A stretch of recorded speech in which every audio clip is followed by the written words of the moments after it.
مضل له ومن يضلله فلا هادي له ونشهد أن لا إله إلا الله وحده لا شريك له ونشهد أن سيدنا وشفيعنا ومولانا محمدا عبده ورسوله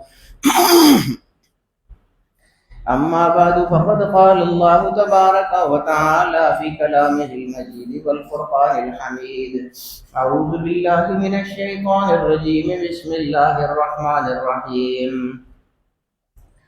إن الذين قالوا ربنا الله ثم استقاموا تتنزل عليهم الملائكة ألا تخافوا ولا تحزنوا وأبشروا بالجنة التي كنتم توعدون نحن أولياؤكم في الحياة الدنيا وفي الآخرة ولكم فيها ما تشتهي أنفسكم ولكم فيها ما تدعون نزلا من غفور رحيم. وقال تعالى في شأن حبيبه مخبرا وآمرا إن الله وملائكته يصلون على النبي يا أيها الذين آمنوا صلوا عليه وسلموا تسليما. اللهم صل على سيدنا ومولانا محمد وعلى آل سيدنا ومولانا محمد وبارك وسلم. الصلاة والسلام عليك يا رسول الله وعلى آلك وأصحابك يا حبيب الله. الصلاة والسلام عليك يا شفيع المذنبين وعلى آلك وأصحابك يا رحمة للعالمين. سامعین محترم، محرم الحرام کا یہ مہینہ ہے. شروع سے ہی یکم محرم سے بلکہ اس سے پہلے ہی ہم نے شہادت کے حوالے سے موضوع شروع کیا ہوا ہے. سیدنا عمر فاروق رضی اللہ تعالی عنہ کی شہادت ہو یا شہداء کربلا کی شہادتیں ہوں، وہ سارے ہم ترتیب وار بیان کرتے رہے ہیں. اصل میں جو بلند رتبے ہوتے ہیں، بلند جو مرتبے ہوتے ہیں، وہ قربانیوں کے بعد ملتے ہیں. شہادت بھی ایک بہت بڑا مرتبہ ہے، اس کے لیے بھی انسان کو بہت بڑی قربانیاں دینی پڑتی ہیں. شہادت ویسے ہی تو نہیں مل جاتی، بہت بڑی قربانیاں اس کے پیچھے ہوتی ہیں، تب اتنے بڑے اعزاز آدمی کو عطا ہوتے. تو جتنے بھی شہداء ہیں، صحابہ کرام رضوان اللہ تعالیٰ علیہم اجمعین، جنہوں نے جنگوں میں حصے لیے اور جنگوں میں کیا کیا انہوں نے قربانیاں دی تھیں، آپ حالات سنتے ہی رہتے ہیں. غزوات جتنے بھی ہیں، غزوہ احد ہو، غزوہ بدر ہو، جتنے بھی آپ اکثر آپ کو بتاتے رہتے ہیں صحابہ کرام کے حالات، ان کی جانیں ساری حضور علیہ السلام کی ذات اقدس پر اپنی جانوں کو لٹا دینا، جانوں کے نذرانے پیش کر دینا، یہ تو ان کے سامنے کوئی چیز ہی نہیں تھی. بنیادی طور پر ہر چیز کے لیے یا کسی بھی کامیابی کے لیے جو ایک بنیادی حیثیت رکھتی ہے جو چیز، وہ استقامت ہے. استقامت کس چیز کا نام ہے؟ دیکھیے، ہم سب بھی کہتے ہیں کہ ہمارا رب اللہ ہے. ہم سب کہتے ہیں کہ ہمارا رب اللہ ہے، کسی کو بھی کوئی شک نہیں ہے جتنے بھی لوگ بیٹھے ہیں. لیکن ہمارا یہ کہنا کہ ہمارا رب اللہ ہے، ہمارا کہنا اور صحابہ کرام کا یہ کہنا کہ ہمارا رب اللہ ہے، اس میں بہت بڑا فرق ہے. فرق کیسے ہے؟ لفظ تو ایک ہی ہیں، الفاظ ایک ہی ہیں، لیکن کیفیت وہ نہیں. صحابہ کرام جب کہتے تھے کہ ہمارا رب اللہ ہے، پھر اس پر ڈٹ جاتے تھے. یہ استقامت ہوتی. ہم ڈٹ نہیں سکتے ہیں، اس کی وجہ یہ ہے کہ ہمارے حالات، اور ہمیں تو ہمارا تو ملک اسلامی ملک ہے، یہاں پر تو اسلامی حوالے سے کوئی مشکل نہیں ہے، اسلام کے حوالے سے ہمارے لیے کوئی مشکل نہیں ہے، دین کے حوالے سے ہمارے لیے کوئی مشکل نہیں ہے. جس وقت چاہتے ہیں نماز پڑھ سکتے ہیں، جب چاہتے ہیں نفلی روزہ رکھ لیتے ہیں، جو بھی دوسرے روزے، فرض روزے، جو بھی عبادات ہیں. میرا مطلب یہ ہے کہ جو بھی عبادت کرنا چاہیں آسانی سے کر سکتے ہیں، کوئی روک ٹوک تو نہیں ہے. لیکن وہ جو وقت تھا، اس وقت عبادت کرنا بڑا مشکل تھا، کیونکہ نیا نیا اسلام، مسلمانوں کی تعداد ہی بہت کم تھی شروع میں. یہ موضوع میں نے آج خاص ایک وجہ سے چھیڑا ہے، ابھی بتاتا ہوں آپ کو۔ یہ جو میں کہہ رہا ہوں نا کہ مشکل یا استقامت، مشکل میں استقامت، یہ بڑی عجیب چیز ہے۔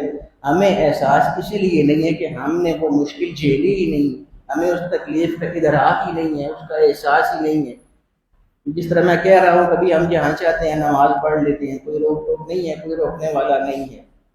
لیکن جو اب یہ میں بتاؤں آپ کو کہ ہمارے پٹھان ایک دوست ہیں، ہمارے ڈاکٹر ہیں، اور انہوں نے رشیا سے ڈگری لی ہے، ڈاکٹریٹ کی۔ تھوڑا سا پچھلے وقت کی بات ہے، تھوڑا پرانی بات ہے۔ اس وقت رشیا میں بہت زیادہ سختی تھی اسلام کے حوالے سے، یعنی سرعام آپ کو یہ عبادت نہیں کر سکتے۔ حالانکہ ایسا ہوتا ہے کہ جو ممالک مسلم نہیں ہوتے وہاں پر بھی آزادی ہوتی ہے، اور بہت سارے ممالک آپ دیکھ لینا، بھارت میں سارے لوگ عبادتیں کرتے ہیں، مسجدیں بھی بنی ہوئی ہیں، مندر بھی ہیں، یعنی ساری عبادتیں ہوتی ہیں وہاں پر، ہر مذہب کی عبادتیں ہوتی ہیں، ہر ملک میں ہی ہوتی ہیں، اس چیز کی اجازت ہوتی ہے۔ پاکستان میں بھی ایسے ہی ہے، ہر مذہب کے لوگ موجود ہیں، اپنے اپنے ان کی عبادت گاہیں موجود ہیں، گرجا گھر موجود ہے، سب کچھ موجود ہے۔ لیکن رشیا اس وقت بہت زیادہ سخت تھا اس حوالے سے، اور اسلام کا بہت زیادہ مخالف، اور مسلمانوں کا بھی بہت زیادہ مخالف، اس حد تک کہ اگر کوئی آدمی اسلامی عبادات کرتے ہوئے پکڑا جائے تو اس کو جیل بھیج دیا جاتا، چاہے وہ کسی بھی بڑے رتبے کا آدمی ہو، کوئی افسر ہو، جو بھی ہو، اگر اسلام کے ساتھ تھوڑی سی بھی اس کی رغبت ہے، دلچسپی ہے، تو رشیا میں اس کو جیل بھیج دیا جاتا تھا ان دنوں۔ یہ جو ہمارے ڈاکٹر صاحب ہیں، اب دیکھیں نا، وہ ہم تو تھوڑی سی مشکل آتی ہے تو بھاگ جاتے ہیں، یہ استقامت ہوتی ہے۔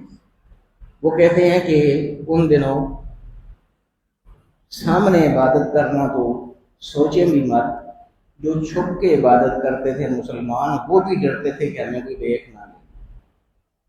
اب یہ کہتے ہیں کہ میں وہاں پر میڈیکل کالج میں تھا، بڑے کیسے کیسے مسلمان ہیں، میں کہتا ہوں نا کیا ہر مسلمان کا جو کام ہے، جو فعل ہے، وہ برابر نہیں ہو سکتا، کام دونوں ایک ہی کریں گے، لیکن جس نے مشکل میں کی ہے اس کا اجر اور ہو، جس نے آسانی میں کی ہے اس کا اجر اور ہو۔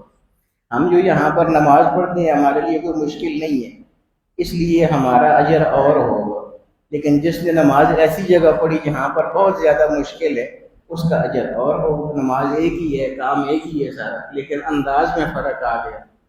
تو وہ ڈاکٹر صاحب فرماتے ہیں کہ میڈیکل کالج میں جہاں میں ٹھہرا ہوا تھا وہاں میں نے نماز تو پڑھنی ہوتی تھی، پاکستان سے گئے ہوئے تھے، ظاہر ہے کہ خانقاہ شریف کے ساتھ ان کا بڑا تعلق تھا۔ وہ کہتے ہیں کہ نماز تو میں نے پڑھنی ہوتی تھی، یہ میں نہیں چھوڑ سکتا تھا، لیکن کیسے پڑھوں؟ مسئلہ یہ ہے کہ کمرے میں جو روم میٹ ہیں وہ بھی غیر مسلم ہیں، ان کے سامنے بھی اگر پڑھتا ہوں تو کالج میں بات نکل جانی تھی، پرنسپل تک پہنچ جانی تھی، نکال دیا جانا تھا، مجھے جیل جانا پڑا۔ لیکن وہ کہتے ہیں کہ میں نے نماز نہیں چھوڑی، جتنا عرصہ میں وہاں 4 سال میڈیکل کالج میں رہا، 4 سال میں کوئی بھی ایک نماز میری ضائع نہیں۔ پڑھتے کیسے تھے؟ اب یہ دیکھیں نا، یہ میں کہتا ہوں نا کہ ہماری نماز کا اور اس نماز کا اجر اور ہو۔ وہ کہتے ہیں کہ میں باتھ روم میں جا کے پہلے فرش کو دھوتا تھا، پھر الگ میں نے کپڑا رکھا ہوا تھا نماز کے لیے، باتھ روم کے ہی فرش پر وہ کپڑا بچھا کے وہاں پر میں نماز ادا کرتا۔ اب عام حالات میں باتھ روم میں ہم نماز نہیں پڑھ سکتے، ظاہر ہے کہ باتھ روم تو ایک نجاست والی جگہ ہے، لیکن ان حالات میں کہ جب نماز پڑھی ہی نہیں جا سکتی ہے، ہماری نماز سے کئی گنا زیادہ اجر والی وہ نماز ہے جو ہم باتھ روم میں ادا کرتے ہیں۔ تو یہ میں عرض کرتا ہوں کہ مشکلات میں جو کام کیے جاتے ہیں اجر بھی ان کے آدمی کو عطا ہوتے ہیں۔ بہرحال استقامت بنیادی چیز ہے، یہی میں عرض یہ کر رہا تھا نا کہ آپ کو چھوڑنا چاہتے تو چھوڑ دیتے، نماز کو مشکل ہے، پریشانی ہے، نہیں پڑھ سکتے، پریشانیوں کا باعث بن سکتی ہے، نماز چھوڑ سکتے تھے، لیکن نہیں چھوڑا انہوں نے۔ یہی استقامت اس چیز کا نام ہے کہ جو کرنا ہے کام اس پہ ڈٹ جانا ہے کہ کرنا ہے میں۔ اور یہ جو استقامت آپ جانتے ہیں کہ ایک صحابی ہیں بڑے مشہور، جو اذان کے حوالے سے بڑے مشہور ہیں، حضرت بلال رضی اللہ تعالیٰ ان کی استقامت. اکثر ہم خانقاہ شریف میں ایسا ہوتا ہے نا کہ جو سرکردہ صحابہ کرام ہوتے ہیں جن کی بہت زیادہ قربانیاں ہوتی ہیں، ان کے حوالے سے ہم آپ کو بتاتے رہتے ہیں. حضرت بلال رضی اللہ تعالیٰ عنہ وہ بھی ایسے ہی صحابی ہیں کہ اگر ان کا تذکرہ استقامت والے باب میں نہ کیا جائے تو استقامت والا باب بھی پورا نہیں ہوتا ہے. کچھ ان پر اللہ تعالیٰ کی عجیب عنایات تھیں جس وجہ سے میں یہ بات کرنا چاہتا ہوں. یہ تو آپ نے سنا ہوا ہے کہ ان کا جو آقا تھا، جو ان کا مالک تھا، جس کے یہ غلام تھے، جس نے ان کو خرید رکھا، امیہ ابن خلف اس کا نام تھا. بہت ظالم انسان، بہت بڑا مشرک. اور جتنا بڑا مشرک ہوتا ہے، جتنا پکا مشرک اور کافر ہوتا ہے، مسلمان کے ساتھ اتنی ہی زیادہ دشمنی ہوتی ہے. ظاہر ہے ایک طرف مسلمان ہے، دوسری طرف کافر ہے، تو جتنا بڑا کافر ہے اگر اس کے سامنے مسلمان آ جائے تو کافر کو ویسے ہی غصہ آ جاتا ہے، اور مسلمان اگر حضرت بلال جیسا آ جائے تو اس کو اور زیادہ غصہ آتا ہے. تو وہ حضرت بلال رضی اللہ تعالیٰ عنہ، جو میں کہتا ہوں نا کہ ان پر اللہ تعالیٰ کی کچھ خاص انعامات تھے. آپ جانتے ہیں کہ سارے لوگ جتنے بھی ایمان لائے تھے صحابہ کرام، اللہ تعالیٰ کو انہوں نے اسلام لانے کے بعد مانا. حضرت بلال واحد وہ ہستی ہیں کہ جنہوں نے ایمان لانے سے پہلے اللہ پاک کو مان لیا ہوگا. کتنی عجیب بات ہے. حضرت ابوبکر صدیق رضی اللہ تعالیٰ عنہ نے ان کو آزاد کروایا. ان کی پہلی جو زندگی تھی، حضرت ابوبکر صدیق ہی ان کو لے کے گئے تھے حضور علیہ السلام کے پاس. اس وقت اب یہ مسلمان نہیں ہوئے تھے. حضرت ابوبکر صدیق نے بھی جب ان کو آزاد کروایا تھا، یہ مسلمان نہیں تھے اس وقت. حضرت بلال اس وقت غلام تھے امیہ ابن خلف کے. امیہ ابن خلف، اب میں عرض یہ کر رہا ہوں نا کہ یہ جو خاص اللہ تعالیٰ کے انعامات ہوتے ہیں، یہ کیسے ہوتے ہیں. جو لوگ ایمان لے آئے تھے ان کی تو سمجھ آتی ہے کہ اللہ کا نام وہ لیں، اللہ کی وحدانیت کا وہ بیان کریں، اللہ کو وہ ایک کہیں، جو حضور علیہ السلام کی تعلیمات تھی جو حضور سکھاتے تھے سارے صحابہ. لیکن جو شخص ایمان نہیں لایا تھا اس کو اللہ تعالیٰ کا کیسے علم. یہ ابھی ایمان نہیں لائے تھے. امیہ ابن خلف کے یہ غلام تھے. امیہ ابن خلف ان پر بہت زیادہ ظلم کرتا تھا. اب ظلم کیوں کرتا تھا وہ؟ اس لیے کہ ان کا دل یہ گواہی دیتا تھا کہ اللہ ایک ہے، حالانکہ مسلمان نہیں ہوئے تھے. یہ تعلیمات تو حضور نے سکھائی ہے نا کہ اللہ تعالیٰ ایک ہے، لا الہ الا اللہ، اللہ تعالیٰ ایک ہے، اس کے سوا کوئی معبود نہیں، قل هو اللہ احد. یہ ساری تعلیمات اسلام کی ہیں. لیکن اسلام لانے سے پہلے جب یہ امیہ ابن خلف کے پاس تھے، اس وقت بھی یہ احد احد پکارتے رہا کرتے تھے. احد کا معنی ایک. حضور علیہ السلام بھی یہی تعلیمات فرمایا کرتے تھے، کیونکہ مشرکوں نے اپنے اپنے الگ بت بنا رکھے تھے. بہت سارے ان کے بت تھے. وہ ہر بت اپنی جگہ ایک خدا ہوتا تھا. بارش کا بت الگ ہے، وہ بارش کا خدا ہے. رزق کا بت الگ ہے، وہ رزق کا خدا ہے. اس طرح ہر چیز کے لیے بیماریوں کا ایک انہوں نے خدا بنا رکھا ہے جو شفا ان کو دے. تو ہر طرح کی چیز کے لیے ہر طرح کا الگ بت جس کو وہ خدا کہتے تھے. تو حضور نے آ کے یہ بتایا تھا کہ یہ سارے بت باطل ہیں، یہ سارے الہ باطل ہیں، یہ سارے خدا ان کے باطل ہیں، صرف ایک اللہ رب العالمین ہے. یہ حضور کی تعلیمات ہیں. لیکن حضور کے پاس آنے سے پہلے، اسلام لانے سے پہلے حضرت بلال کو یہ بات کیسے پتہ تھا کہ احد احد اللہ ایک ہے، اللہ ایک ہے. یہ میں کہتا ہوں نا کہ کچھ لوگوں پر خاص اللہ تعالیٰ کے انعامات ہوتے ہیں. استقامت ان کی آپ دیکھیں. یعنی وہ امیہ ابن خلف جب یہ احد احد کہتے تھے کہ اللہ ایک ہے، اللہ ایک ہے، اس وقت تک یہ حضور علیہ السلام کے پاس حاضر نہیں ہوئے تھے، نہ اسلام لائے تھے. لیکن ان کی زبان پر احد احد ہر وقت جاری رہتا تھا. یہی تعلیمات حضور دیتے تھے. تو امیہ ابن خلف کو یہ محسوس ہوا کہ یہ ایمان لے آئے ہیں حضور علیہ السلام پر، تبھی احد احد کہہ رہا ہے. جو کو سمجھاتے ہیں وہ یہ سارا کچھ کہہ رہا ہے، حالانکہ وہ ایمان اس وقت نہیں لائے. اس نے جب یہ سوچا کہ یہ ایمان لے آئے ہیں، اس نے ان کو مارنا پیٹنا شروع کر دیا. بلکہ مستقل اس نے معمول بنا لیا روزانہ. مورخین لکھتے ہیں، آپ ویسے بھی جانتے ہیں سارے، عرب کتنا گرم خطہ ہے۔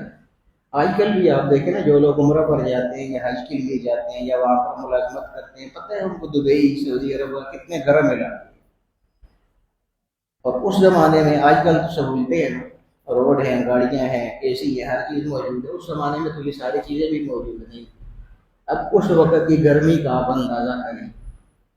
صحابہ کرام حضرت بلال کے حالات میں لکھتے ہیں، بہت سارے صحابہ کرام نے یہ روایت کی ہوئی ہے کہ امیہ ابن خلف جب ان سے بدلہ لیتا تھا روزانہ، ایک دن کی بات نہیں، یا روزانہ کا اس نے یہ معمول بنایا ہوا تھا کہ روزانہ جب نصف النہار ہوتا تھا، مطلب وہی زور والا وقت، ہمارا دوپہر والا وقت، یعنی جب گرمی اپنے عروج پر ہوتی، اس وقت یہ ان کو وہاں پر لٹایا کرتا تھا گرم چٹانوں پر۔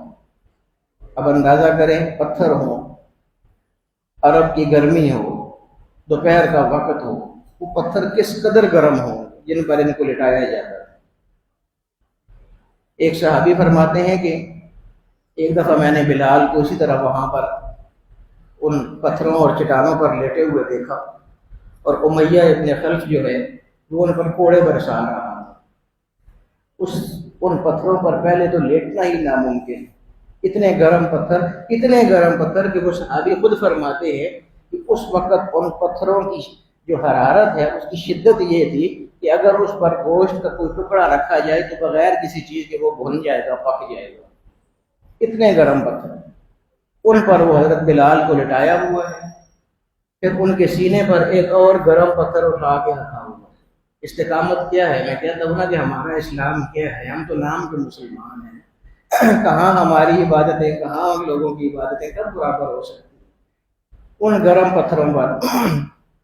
بلکہ بعض صحابہ لکھتے ہیں کہ حضرت بلال رضی اللہ تعالیٰ عنہ کی جو کمر ہے یہ ہمیشہ جلی رہتی اور ہر وقت اس میں سے خون رستا رہتا ہے، کیونکہ روزانہ کا یہ معمول تھا، ایک دن کی تو بات نہیں۔ روزانہ ان کو ان گرم پتھروں پر لٹایا جاتا تھا، اوپر گرم سیل رکھی جاتی تھی، پھر اس کے بعد کوڑے بھی مارے جاتے تھے، پیٹا جاتا تھا ان کو۔ یہ سارا کچھ کرنے کے بعد پھر بھی ان سے پوچھا جاتا تھا، یعنی اسلام لانے کی پہلے کی بات ہے، عجیب بات اس لیے مجھے یہ لگتی ہے کہ اسلام کے بعد یہ چیزیں ہو تو پھر تو سمجھ آتی ہے کہ اسلام قبول کر لیے، اسلام سے پہلے کی یہ بات ہے۔ گرم پتھروں پر لٹا دیا گیا، اوپر بھی گرم سیل رکھ دی گئی، کوڑے بھی برسائے جا رہے ہیں۔ اس کے بعد پھر وہ امیہ ابن خلف ان سے پوچھتا ہے کہ ہاں اب بتا، ہمارے خداؤں کو مانتا ہے کہ نہیں مانتا ہے؟ اتنا ظلم سہنے کے باوجود بھی ان کے منہ سے یہی آواز نکلتی تھی، نہیں مانتا ہوں، احد احد، وہ ایک ہی ہے، وہ ایک ہی ہے۔ یہ میں یہ عرض کر رہا ہوں نا کہ اسلام جو پھیلا ہے تو ایسے ہی تو نہیں پھیل گیا نا، کیا قربانیاں ان لوگوں نے دی تھی۔ آج تو ہم مزے کر رہے ہیں نا، یہاں پر ہماری مسجدیں آپ دیکھیں، چلیں اس مسجد میں اے سی نہیں ہے، بہت ساری مسجدیں ایسی ہیں جن میں اے سی بھی لگے ہوئے ہیں، کنڈیشن بھی لگے ہوئے ہیں ہم لوگوں کے لیے، نمازیوں کے لیے، قالینیں پڑی ہیں، فانوس لگے ہیں۔ پر اس وقت جو اسلام تھا، حضور علیہ الصلوۃ والسلام کے صحابہ کرام جب نماز کے لیے آتے تھے، کچی مسجد تھی۔ یہ بھی آپ کو بتاتا ہوں، یہ بھی بہت مزے کی بات ہے حضرت بلال کے حوالے سے۔ آپ نے یہ تو سنا ہوگا کہ وہ مؤذن رسول ہیں۔ حضور علیہ الصلوۃ والسلام جب مدینہ منورہ تشریف لائے، مکہ مکرمہ سے ہجرت کر کے، تو حضور علیہ الصلوۃ والسلام نے یہ خاص اہتمام فرمایا تھا کہ حضور نے پہلے ہجرت نہیں کی۔ یہ بھی دیکھیں نا کتنی عجیب بات ہے، سارے صحابہ کرام کو حضور علیہ الصلوۃ والسلام نے پہلے بھیجا تھا۔ بعد میں جب بلال ایمان لے آئے تھے، مشرف اسلام ہو گئے تھے، تو انہوں نے بھی ہجرت کی تھی مدینہ شریف کی طرف۔ تو حضور علیہ الصلوۃ والسلام نے جو لوگ ہجرت کر کے مدینہ شریف جاتے تھے، حضور نے ان کی الگ الگ ٹولیاں بنائی تھی، 5 6 لوگوں کا ایک ایک گروپ بنا کے انہوں نے مدینہ شریف کی طرف بھیجا تھا۔ اور حضور علیہ الصلوۃ والسلام خود ابھی مدینہ شریف نہیں گئے تھے، خود مکہ میں ہی قیام پذیر رہے۔ اس لیے قیام پذیر رہے، فرماتے ہیں کہ میں اس لیے آخر تک رکا رہا، میں یہ چاہتا تھا کہ میرے جتنے بھی جانثار ہیں وہ خود جب تک صحیح سلامت مدینہ شریف نہیں پہنچ جاتے تب تک میں مکہ سے نہیں نکلوں۔ کیا شفقت ہے حضور علیہ السلام کی. صحابہ ویسے ہی تو جانے نہیں دیتے تھے حضور علیہ السلام. یہ تو دو طرفہ چیزیں ہوتی ہیں نا, دونوں طرف سے محبت ہوتی ہے. تو بہرحال یہ حضرت بلال کو بھی حضور نے بھیجا جب ہجرت کے موقع پر, تو یہ 7 لوگوں کا ٹولہ تھا. ان میں سے حضور علیہ السلام نے حضرت بلال کو ہی اس ٹولے کا امیر مقرر فرمایا تھا. حضور کی یہ ترتیب تھی کہ جب بھی کوئی ٹولی بھیجتے تھے اس میں ایک قائد بناتے تھے, ایک امیر بناتے تھے. اس کی بات کی اطاعت کرنی ہے تم سب نے, جو یہ کہے گا تم نے اس پر عمل کرنا ہے. تو بہرحال حضرت بلال رضی اللہ تعالیٰ عنہ بھی ان کا اپنا جو ٹولہ تھا اس کے ساتھ مدینہ شریف چلے گئے. یہ بہت مختصر میں ان کی زندگی کی جھلکیاں آپ کو بتا رہا ہوں. اور چونکہ مؤذن ہے نا, مؤذن کے حوالے سے حضرت بلال مشہور ہے. تو کچھ چیزیں ایسی ہیں جو آپ کو پہلے نہیں پتا ہوگی, میں نے بھی بہت کم علماء سے سنی ہیں وہ باتیں, آپ نے بھی یقیناً نہیں سنی, وہ بتانا چاہتا ہوں آپ کو. مؤذن تو سب کو پتہ ہے کہ یہ ہے حضور علیہ السلام. بہرحال مدینہ شریف پہنچ گئے. پھر بعد میں حضور علیہ السلام بھی مدینہ شریف تشریف لے آئے. اور یہ حضرت بلال بہت سابق الاسلام صحابہ کرام میں سے, بہت پرانے صحابی, یعنی پہلے جو لوگ ایمان لائے تھے یہ ان میں ہیں. ان سے پہلے صرف 6 لوگ مسلمان ہوئے. ان میں ایک حضرت ابوبکر صدیق رضی اللہ تعالیٰ عنہ, ایک حضرت علی مرتضیٰ شیر خدا حضرت علی کرم اللہ وجہ الکریم, 2 ہو گئے. اور حضرت سیدہ خدیجہ رضی اللہ تعالیٰ عنہ حضور کی زوجہ محترمہ, 3 ہو گئی. ایک اور صحابی ہیں حضرت زید ابن حارثہ, 4. ایک اور صحابی ہیں حضرت عمار, 5. ایک اور صحابی ہیں حضرت یاسر رضی اللہ تعالیٰ عنہ مجمعین, 6. یہ 6 لوگ ابھی تک ایمان لائے تھے. حضرت بلال 7ویں مسلمان تھے جو اسلام میں داخل ہوئے. اندازہ کیجیے حضرت عمر فاروق رضی اللہ تعالیٰ 40ویں مسلمان ہیں, 40 کا نمبر ہے وہ, اور حضرت بلال یہ 7ویں نمبر پر مسلمان ہوئے تھے. بہرحال ہجرت ہو گئی, آ گئی مدینہ شریف. جب سارے صحابہ کرام مدینہ شریف پہنچ آئے تو حضور علیہ السلام بھی پھر آ گئے, اور حضور علیہ السلام نے وہاں پر مسجد نبوی کی تعمیر شروع کی. وہ حضور کی مسجد نبوی, حضور علیہ السلام خود پتھر اٹھا کے لاتے ہیں. حضرت بلال رضی اللہ تعالیٰ نے پتھر اٹھا کے لا رہے ہیں مسجد کی دیواریں بنانے کے لیے. اب یہ وہ مسجد ہے جس کو آج کل مسجد نبوی کہا جاتا ہے. کیا اعزاز ہے اس مسجد نبوی کا کہ ایک عبادت وہاں پر آپ کرتے ہیں تو 50,000 عبادتوں کا ثواب آپ کو وہاں مل جاتا ہے. پھر ایک نماز آپ پڑھتے ہیں تو 50,000 نمازوں کا ثواب. اسی لیے وہاں لوگ جا کے نا 8-10 دن جو رہتے ہیں ان میں کوشش کرتے ہیں کہ ایک قرآن کریم ختم کر لے جاؤ. تو وہ ایک قرآن کریم جو ختم کرتے ہیں 50,000 قرآن کریم کا ثواب ان کو مل جائے. یہ شان ہے حضور علیہ السلام کی مسجد. بہرحال کچی مسجد بنی تھی. اب جس طرح آج کل مسجد نبوی ہے یہ تو ظاہر ہے نا کہ پھر تعمیر ہوتی رہی, بڑی ہوتی رہی, توسیع ہوتی رہی, تو آج جو مسجد ہے, لیکن جب پہلے ابتداء میں بنی تھی تو چھوٹی سی مسجد تھی. جب احاطہ پھر گیا مسجد نبوی کی دیواروں کا تو حضور علیہ السلام اپنے حجرے میں تشریف لے گئے. تو جو صحابہ کرام تھوڑے سے تھے وہ بیٹھ گئے, اب مسجد پہ تبصرے کر رہے ہیں سارے کہ دیکھو نا کتنی خوبصورت بن گئی ہے, کتنی پیاری. حالانکہ صرف اس وقت 4 دیواری پھری تھی, نہ چھت تھا, نہ کوئی فانوس تھے, نہ لائٹیں تھی. یہ خوبصورتیاں نہیں تھی کوئی, صرف 4 دیواری یہ بھی پھری تھی. لیکن چونکہ دل اللہ کے ساتھ متعلق تھے نا, وہی میں کہتا ہوں نا کہ وہ جو کہتے ہیں نا کہ اس وقت مسجدیں کچی تھی لیکن نمازی پکے ہوا کرتے تھے. اب مسجدیں پکی ہو گئی ہیں لیکن نمازی کچے ہو گئے. وہی بات ہے, وہ کچی مسجد تھی. اس حد تک صحابہ کرام فرماتے ہیں کہ بعض دفعہ ایسا ہوتا تھا کچی مسجد, یہ بعد میں پھر جب اس کے اوپر چھت پڑ گئی, جب میں آپ کو یہ واقعہ بتا رہا ہوں اس وقت تک چھت نہیں پڑا ہوا تھا, صرف دیواریں, حد بندی قائم ہوئی تھی مسجد. بعد میں جب چھت پڑ گئی پھر بھی یہ حالت تھی کہ صحابہ کرام فرماتے ہیں کہ ہم مسجد میں آتے تھے نماز کے لیے تو بعض دفعہ ایسے ہی ہوتا تھا کہ بارش ہوئی ہوتی. اب میں کہتا ہوں نا کہ ہم اپنی نمازوں کو بھی دیکھیں اور ان نمازوں کو بھی دیکھیں تو پھر پتہ چلتا ہے نا کہ ہماری کون سی نمازیں ہیں, ہماری کون سی عبادتیں ہیں, یا ان کا ہمیں کون سا اجر ملے گا جو ہم پڑھ رہے ہیں. پہلے تو ہم پڑھتے ہی بہت کم ہیں, اکثر نماز ہم ضائع کر دیتے ہیں, قضا کر دیتے ہیں. جن لوگوں نے پڑھی ہیں نمازیں انہوں نے اس طرح بھی پڑھی ہیں. صحابہ کرام فرماتے ہیں کہ کوئی فانوس، کوئی قالین، کوئی ایئر کنڈیشن مسجد میں نہیں تھا، حتیٰ کہ جو مسجد کی چھت تھی وہ بھی کھجوروں کے تنوں کی پڑی ہوئی تھی، اوپر اس کے پٹھے ڈالے ہوئے تھے. اور ایسے ہوتا تھا کہ جب بارش ہوتی تھی تو پانی اکثر نیچے آ گیا تھا، نیچے فرش تو تھا نہیں، کچی مٹی تھی، تو پانی جب نیچے گرتا تھا تو مسجد کے اندر بھی کیچڑ ہو جایا کرتا تھا. اس کیچڑ میں ہم لوگ نماز پڑھا کرتے تھے، اور جب ہم سجدے میں سر رکھتے تھے اور سجدے سے سر اٹھاتے تھے تو ہمارے سارے ماتھے پر کیچڑ لگا ہوا ہوتا تھا. اس حال میں بھی نماز کی وہ لگن تھی کہ جو ہی اذان ہوتی تھی، حضرت بلال اذان دیا کرتے تھے، ہر طرف سے لوگ جوک کر جوک آنا شروع ہو جاتے تھے. اور چھوٹی مسجد ہوتی تھی، نمازی اتنے زیادہ ہوتے تھے، اس حالت میں سجدے کرنے والے بھی صحابہ کرام فرماتے ہیں کہ مسجد میں تل رکھنے کی جگہ برابر نہیں ہوتی تھی، ساری مسجد کھچا کھچ بھر جاتی تھی نمازیوں کے ساتھ.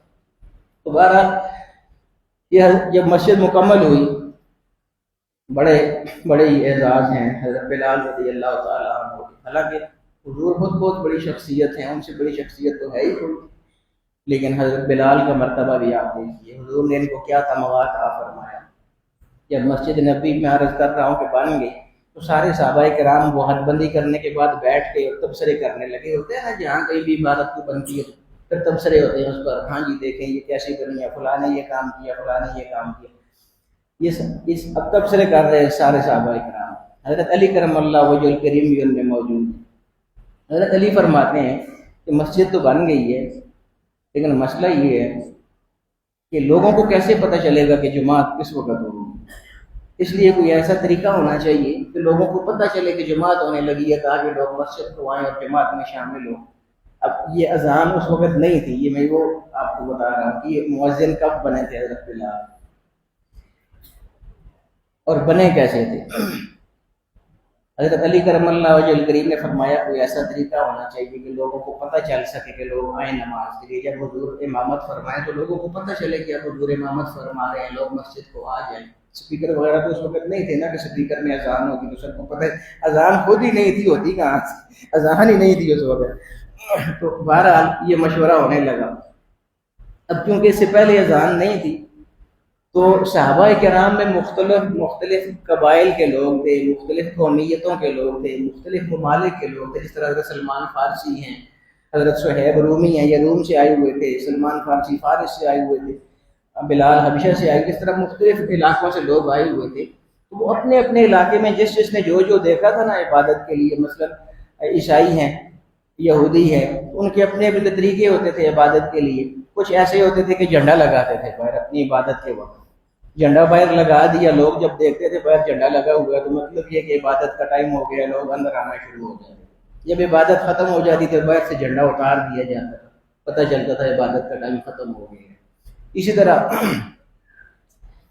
ایک بغل ٹائپ کی ایک چیز ہوتی ہے.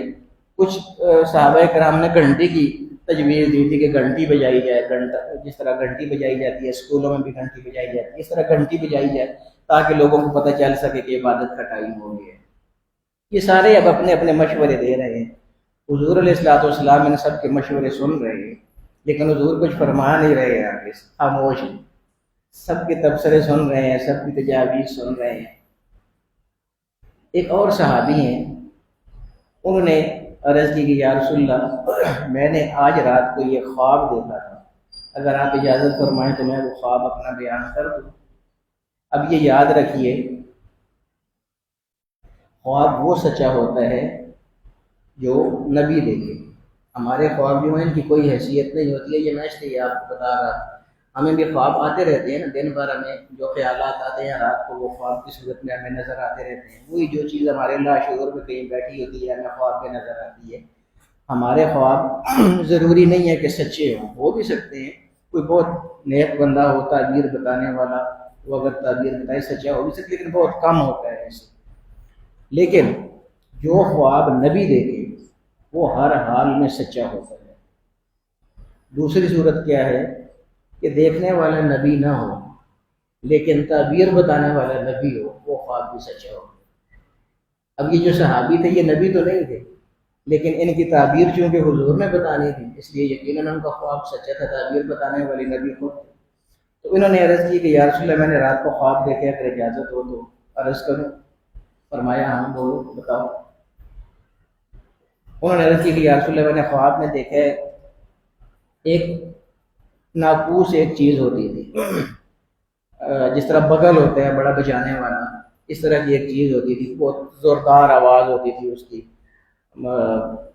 وہ ایسے پھونک مار کے بجاتے، بانسری اس کی چھوٹی شکل ہے، وہ بہت بڑا ہوتا تھا، پھونک مارتے تھے بہت زیادہ آواز نکلتی، پامپڑا یہ اس طرح کوئی بھی چیز آپ ہماری زبان میں جو کہتے ہیں اس کو، بہت زیادہ آواز اس کی نکلتی تھی۔ انہوں نے کہا کہ یا رسول اللہ میں نے رات کو خواب میں دیکھا ہے کہ ایک آدمی کو ناقوس بجا رہا۔ اب یہ چونکہ مسلم تھے نا، تو جو مسلمان ہوتے ہیں ان کے ذہن میں اپنی ہی بات ہوتی ہے اسلام کے حوالے سے، یہ کہتے ہیں کہ میں نے جب اس کو یا رسول اللہ ناقوس بجاتے ہوئے دیکھا تو میں نے اس کو کہا یہ ناقوس مجھ پر فروخت نہیں کرتے؟ اس نے کہا فروخت کر دیتا ہوں، پر کرو گے کیا اس کو تم؟ میرا تو یہ پیشہ ہے، میں تو بجاتا ہوں، پیسے لوگوں سے حاصل کرتی، جیسے ڈوڈوگیاں بجانے والے، تو میں تو یہ بجاتا ہوں، لوگوں سے پیسے حاصل کرتا ہوں، تم کیا کرو گے اس کو؟ اب یہ مسلمان تھے، سوچ تو وہی تھی۔ انہوں نے کہا کہ یا رسول اللہ میں نے اس کو کہا کہ تم اگر یہ مجھے بیچ دو تو میں اس کے ساتھ مسلمانوں کو بلایا کروں گا تاکہ وہ آ کے نماز ادا کریں مسجد۔ تو آگے سے اس آدمی نے کہا جس کے پاس ناقوس تھا، اس نے آگے سے کہا کہ تمہیں میں ناقوس سے زیادہ بہتر چیز نہ بتاؤں نماز کے لیے بلانے کے لیے؟ انہوں نے کہا بتائیے۔ یہ کلمات اس آدمی نے پڑھے جو ابھی ہم اذان میں پڑھتے ہیں، اللہ اکبر اللہ اکبر اللہ اکبر اللہ اکبر اشہد ان لا الہ، یہ دو مرتبہ اشہد ان محمد رسول اللہ، حی علی الصلاۃ حی علی الفلاح، اللہ اکبر لا الہ الا اللہ۔ یہ الفاظ اس آدمی نے پڑھے، اس نے کہا کہ یہ الفاظ پڑھو اور اس کے ساتھ نمازیوں کو بلاؤ۔ حضور علیہ السلام چونکہ پہلے خاموش رہے تھے نا، کچھ نہیں بولے تھے، یہ جب حضور علیہ السلام نے سنا تو حضور کی آنکھوں میں آنسو آ گئے کہ اللہ رب العالمین نے کیسے راہ دکھائی ہے، کیسے اللہ پاک نے ہمیں اس مسئلے سے نکالا ہے۔ حضرت عمر بولے، حضرت عمر آپ کو پتہ ہے نا کہ بہت سی چیزوں میں ایسی چیزیں وہ بیان کر جاتے ہیں جو اللہ رب العالمین کی منشا ہوتی ہے۔ حضرت عمر رضی اللہ تعالیٰ عنہ کا یا رسول اللہ بالکل یہی خواب میں نے بھی دیکھا ہے۔ اب جب ان کی بھی تائید حاصل ہو گئی تو حضور علیہ السلام نے فرمایا کہ ٹھیک ہے بس۔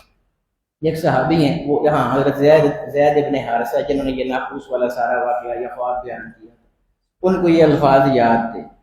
انہوں نے حضور علیہ السلام نے ان کو فرمایا کہ تم کو چونکہ یہ الفاظ یاد ہیں، تم نے ان کا مشاہدہ بھی کیا ہے خواب میں، تو تم ایسے کرو کہ یہ الفاظ بلال کو سکھاؤ۔ انہوں نے پھر حضرت بلال کو اذان سکھائی۔ اس وقت حضرت بلال پھر رضی اللہ تعالیٰ عنہ، مسجد نبوی تو میں آپ کو بتا رہا تھا نا، تو صرف یہ آتا تھا دیواروں کو، اس میں کوئی ایسی جگہ نہیں تھی، کوئی مینار نہیں تھا کہ حضرت بلال اس پر چڑھتے تاکہ دور تک آواز جائے۔ تو ساتھ میں ایک مکان تھا کسی خاتون کا، حضرت بلال اس خاتون کے مکان کی چھت پر چڑھ گئے، وہاں جا کے وہ پہلی اذان انہوں نے دی، اللہ اکبر اللہ اکبر اللہ اکبر اللہ اکبر اشہد ان لا الہ الا اللہ۔ جب یہ اذان ہو گئی تو صحابہ کرام کو پتہ چلا کہ اس اذان کا مطلب یہ ہے کہ جب یہ اذان ہو تو ہم نے نماز کے لیے آ جانا ہے۔ پھر سارے صحابہ کرام آ جایا کرتے تھے، لیکن وہ پہلی اذان جو حضرت بلال نے دی تھی، اس سے پہلے کبھی اذان نہیں ہوئی تھی اسلام میں، وہ پہلی اذان تھی، اسی لیے حضرت بلال کو مؤذن رسول کہا جاتا ہے، اور سید المؤذنین، تمام مؤذنوں کے سردار، اذان دینے والوں کے سردار۔ اور حضور علیہ السلام اتنے خوش تھے اس پہلی اذان کی وجہ سے، حضرت بلال جب اس مکان سے نیچے اترے تو حضور علیہ السلام نے ان کو آگے بڑھ کے گلے لگا لیا اور کیا انعام عطا فرمایا، فرمایا بلال میری مسجد نامکمل تھی، تو نے اذان دی ہے تو آج میری مسجد مکمل ہوئی ہے، تیری اذان سے میری مسجد۔ نعرہ تکبیر،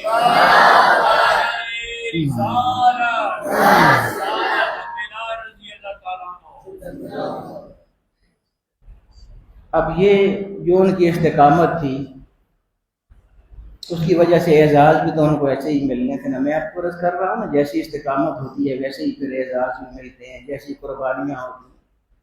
حضور علیہ السلام کو چونکہ ان کے اسلام لانے سے پہلے کی بھی ادراک تھا کہ انہوں نے کیسی کیفیت گزاری ہوئی تھی، اس لیے آپ جانتے ہیں کہ سب سے معتبر شخصیت کون ہے؟ حضور علیہ السلام، ان سے بڑا تو ہے ہی کوئی نہیں، اللہ کے بعد سب سے بڑے حضور علیہ السلام۔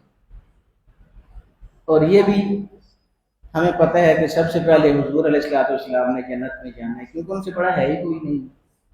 لیکن یہ حضرت بلال رضی اللہ تعالیٰ عنہ کیا اعزاز ہے، حضور نے فرمایا کہ سب سے پہلے جنت میں داخل ہونے والا میں ہوں، لیکن مجھ سے بھی پہلے داخل ہونے والا بلال ہے، یہ پہلے داخل ہوگا، میں بعد میں داخل ہوں گا۔ صحابہ کرام نے عرض کی آگے کہ وہ تو حضور کا مقام جانتے تھے، صحابہ کرام انہوں نے عرض کیا یہ کیسے ہو سکتا ہے، آپ سے بڑی شخصیت کون سی ہو سکتی ہے، یہ کیسے ہو سکتا ہے کہ آپ بھی بعد میں داخل ہو، کوئی اور آپ سے بھی پہلے داخل ہو جائے۔ فرمایا جس اونٹنی پہ بیٹھ کے میں جنت میں داخل ہوں گا نا، اس کی آگے سے مہار بلال نے پکڑی ہوئی ہوگی، پہلے بلال وہ مہار پکڑ کے اندر داخل ہوگا، بعد میں میری اونٹنی اور میں جنت میں داخل ہوں گا۔ یعنی اس سے یہ بھی پتہ چل گیا کہ کتنے قطعی اور پکے جنتی ہیں حضرت بلال رضی اللہ۔ جب حضور فرما رہے ہیں کہ یہ میری اونٹ کی مہار پکڑ کے جنت میں داخل ہوگا تو قطعی جنتی ہیں وہ لوگ۔ میرے عرض کرنے کا مقصد یہ تھا کہ استقامت جو ہے، یہ دین پر جو استقامت ہے، کامیابیاں ساری اس کی وجہ سے ہیں۔ آج ہم دین سے بہت زیادہ دور ہیں، سوشل میڈیا کی وجہ سے، موبائل کی وجہ سے، نیٹ کی وجہ سے۔ آپ دیکھ ہی رہے ہیں نا کہاں کھڑے ہیں۔ یہ میں حالات آپ کو اس لیے بتاتا ہوں کہ ان لوگوں کو جو کامیابیاں ملی تھیں اس وقت سائنس تو تھی ہی نہیں نا، کون سی سائنس تھی؟ حضرت عمر فاروق رضی اللہ تعالیٰ عنہ کا دور خلافت 22 لاکھ اور 24 لاکھ مربع میل کے وہ حکمران تھے، سائنس تو نہیں تھی، نہ اس وقت ٹینک ہوتے تھے، نہ اس وقت کوئی میزائل ہوتے تھے، نہ جنگی جہاز ہوتے تھے۔ اس کے باوجود اتنی بڑی حکمرانیاں انہوں نے کی تھیں اگر، تو پھر یہ سمجھ لینا چاہیے نا کہ سائنس سے نہیں کی تھیں بلکہ کوئی اور طاقت تھی، اور وہ اللہ رب العالمین کی۔ اس لیے اللہ رب العالمین کی ہی طاقت سب سے بڑی طاقت ہے۔ آج ہم بے شمار چیزیں ہمیں راہ سے ہٹانے کے لیے، دین سے ہٹانے کے لیے بہت ساری چیزیں موجود ہیں، لیکن یہ یاد رکھیے کہ بالآخر سب نے جانا ہے اللہ رب العالمین کی طرف، اس کے حضور پیش ہونا ہے، اس کے دربار میں پیش ہونا ہے۔ آج ہم جو بھی کر لیں، جتنے بھی بڑے ہو جائیں، قبضے کر لیں، دھوکے دیں، جو بھی کریں، وہاں نہ کوئی دھوکہ چلے گا، نہ کوئی فریب چلے گا، نہ کوئی بڑائی کسی کی بڑائی چلے گی۔ پھر اللہ رب العالمین کا ہی حکم ہوگا، جو اس کا حکم ہوگا اس کے مطابق فیصلہ ہوگا، جو ہم نے زندگی میں اچھا کیا ہوگا اس کا ہمیں وہاں پر صلہ ملے گا، جو کسی کے ساتھ زیادتی کی ہوگی، برائی کی ہوگی، گناہ کیا ہوگا، اس کا وہاں پر ہمیں ضرور عذاب ہونا ہے۔ اللہ رب العالمین ہمیں صحیح طریقے سے اپنی زندگی گزارنے کی توفیق عطا فرمائے۔ وآخر دعوانا الحمدللہ۔